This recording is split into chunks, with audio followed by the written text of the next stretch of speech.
هل تعلم ماذا يحدث لأجسامنا إذا أكلنا التين مع الزيتون؟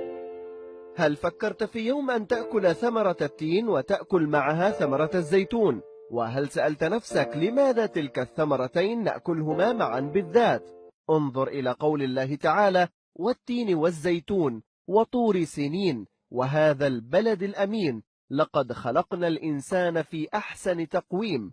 فقد اقترن ذكر التين والزيتون في الآية الكريمة بمرحلة خلق الإنسان في أحسن تقويم، وهي أحسن صورة، وهذا ما أثبته العلم الحديث في إعجاز آخر من معجزات القرآن الكريم، فيما اكتشف العلماء مادة تسمى الميثالونيدز، وهذه المادة يقوم بإفرازها المخ، وهي مهمة جدا لخفض الكوليسترول وتقوية القلب والتمثيل الغذائي، ويقل إفراز هذه المادة في سن متأخرة من العمر.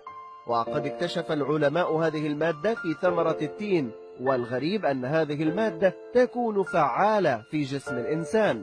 إذا تم تناول ثمرة واحدة من التين و7 حبات من الزيتون، وهذا ما تم تجربته من فريق البحث الياباني الذي أكد أن ثمرة تين واحدة لا تعطي تأثير المادة الفعالة التي تؤثر في جسم الإنسان، وترجع له الحيوية والنشاط والشباب إلا بتناول 7 حبات من ثمرة الزيتون.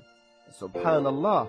ومن آثار هذه المادة على الجسم أنها تقاوم التجاعيد ومرض الشيخوخة المبكرة.